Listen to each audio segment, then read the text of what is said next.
안녕하세요. 연근쌤입니다. 글독록이를 혹시 아시나요? 글독록이는 연근쌤만에서 쓰는 아침 글쓰기입니다. 글쓰기지만 글을 잘 쓰기 위함이 아니고요. 글을 통해서 학생들 모습을 알아보기 위해서 쓰는 글입니다. 글독록이를 하는 교실이 많을 건데요.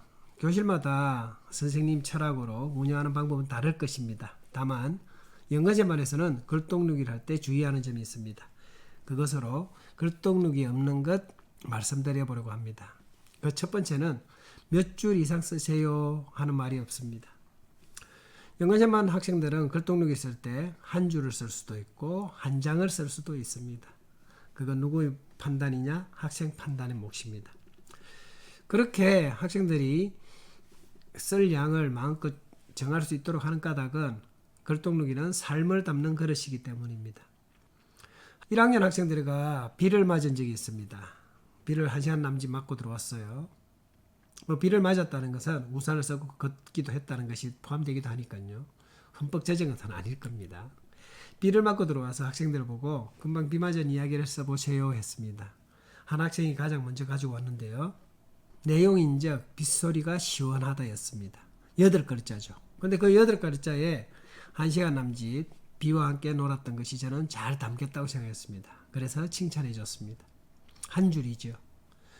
한 장이 넘게 쓰는 친구도 있습니다. 보통 때 그렇게 많이 쓰는 친구가 아닌데 그날은 그렇게 쓰고 싶을 때가 있습니다. 그렇듯 학생들은 자기 삶을 자기가 담아내고 싶은 만큼 담아낼 수 있습니다. 한 줄만 계속 쓰는 학생이 있을 수 있습니다. 그것도 그 학생의 판단이니까. 한 줄 썼는데 왜 그럴까 궁금할 때는 조금 기다렸다가 학생에게 이 뒤에 얘기가 궁금해요. 한 줄만 더 써줄래요? 라고 물어봅니다. 그럼 제가 만났던 대부분의 학생들은 그걸 가져가서 그 밑에 한 줄 더 덧붙여서 다시 보여주곤 했습니다. 두 번째는 이걸로 쓰세요 라는 것이 없습니다.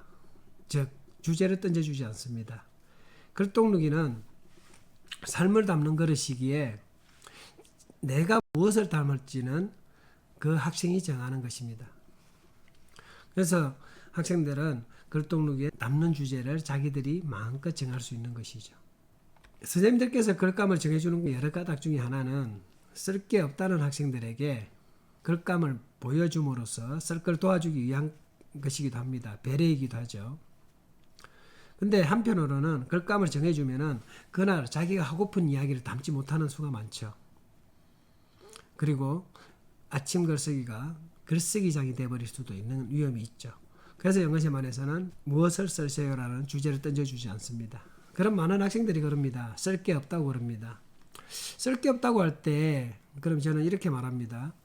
오면서 본 거 없나요? 오면서 들은 거 없나요? 오면서 친구랑 이야기 나눈 거 없나요? 라고 물어봅니다.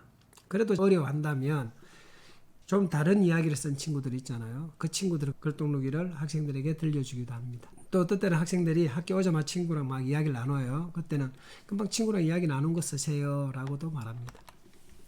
그리고 세 번째는 글독록이는 주에 몇 번 씁니다. 무슨 요일만 씁니다. 라는 것이 없습니다. 그 말인즉 글독록이는 날마다 씁니다. 학교는 월요일부터 금요일까지 오잖아요. 그럼 글독록이도 월요일부터 금요일까지 날마다 씁니다. 글독록이에서 글쓰기는 똥누기와 닮았다라고 말씀을 드리죠. 똥은 날마다 거의 누죠. 버릇처럼. 글쓰기도 그렇게 날마다 버릇처럼 썼으면 하는 것이 바람인 거죠. 그게 날마다 쓰는 까닭이고 학생들이 글을 쓰면서 자기 삶을 가꾸고 그리고 글 쓰는 버릇이 되었으면 하는 바람이 들어있는 겁니다. 우리가 무엇이 버릇이 된다는 게 하루아침에 되는 게 아니죠. 그래서 학생들이 날마다 쓰는 게 힘들어요 라고 말합니다. 그렇게 말할 걸 이미 알고 있습니다. 그러기에 저도 대답해 줄 말이 미리 준비되어 있습니다. 뭐라고 말하느냐? 처음이라 낯설어서 그럴 거예요. 쓰다 보면은 조금 나아질 겁니다. 응원합니다 라고 날마다 쓰는 것을 응원하고 때로는 다독거려 주기도 합니다. 영어쌤도 그래서 학생들과 함께 날마다 글독록이를 씁니다. 날마다 쓰는 글독록이 그건 일기와도 마찬가지죠. 그래서 우리 반 학생들은 날마다 씁니다. 그 밖에 영어생 교실에서 글독록이 없는 것을 말씀드리면 첫 번째, 생각을 꼭 쓰세요라는 말을 하지 않습니다. 하나 예를 들어서 읽어드릴게요. 빗소리를 들었다. 샤 이런 소리였다. 우산에 부딪히는 소리는 도둑 우두둑 이런 소리였다. 생각이 없죠. 근데 이 글 속에 시원함이 들어있잖아요. 학생들 글에서는 굳이 생각을 담지 않아도 글 속에 생각이 절로 드러나는 글들이 있습니다. 두 번째는 검사해야 할게요 라는 말을 하지 않습니다.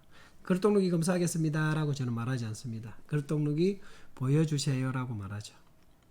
일기든 글독록이든 삶을 담는 그릇입니다. 학생들 삶을 보는데 그 삶을 이랬다 저랬다 제가 잣대매김 할 수 없죠. 그래서 검사라는 말을 하지 않고 보여주세요라고 말하고요. 보여줬을 때 이런저런 맞장구를 치지만 보통 많이 하는 말이 보여줘 고맙습니다. 그런 말을 하지 않다면 보여줘 고맙네 하는 마음으로 학생에게 그 내용으로 맞장구를 치곤 합니다. 그리고 세 번째는 맞춤법이 틀렸다고 글독록위에서 고쳐주고 하지 않으려고 했습니다. 물론 틀린 글자가 눈에 띕니다. 그게 거슬리기도 하죠. 근데 그것보다는 학생들이 하고픈 삶에 집중하려고 했습니다. 1학년 학생이 하늘을 보고 쓴 글이 있습니다. 하늘을 보면 햇빛이 가리고 햇빛을 보려고 하면 구름이 가린다. 시의 한 편을 읽는 것처럼 저는 내용이 좋습니다. 근데 글을 보면 틀린 글자가 보이죠. 물론 그걸 고쳐주는 것도 공부겠지만 앞서 말씀드렸듯이 글독록이는 글쓰기 공부장이 아니거든요. 그래서 그냥 그 학생이 하고픈 내용에 집중하면서 와 글이 참 좋습니다 라고 칭찬해 줍니다. 연근제반 이야기입니다. 글독록이로 연근제반은 이렇게 하고 있다라는 말씀을 드리는 겁니다. 꼭 이래야 된다는 건 아니죠. 선생님 교실에서 하는 글독록이 그 나름의 철학이 저는 나쁘지 않다고 생각합니다. 그 길을 가시되 연근제반에서는 글독록에서 무엇이었고 그렇게 없는 까닭은 무엇일까를 말씀드리고 싶었습니다. 고맙습니다.